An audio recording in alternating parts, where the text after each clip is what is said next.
Ang sarap ng tulog ng mga bantay ko. Tapos, ako ang dami pang gawain.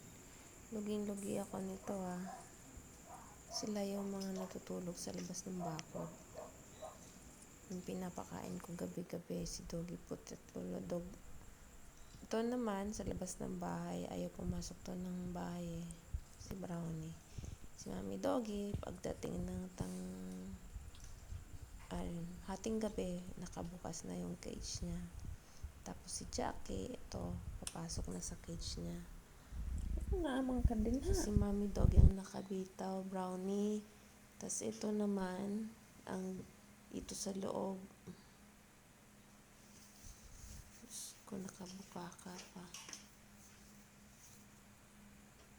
Tapos ito, sa labas sa may kusina.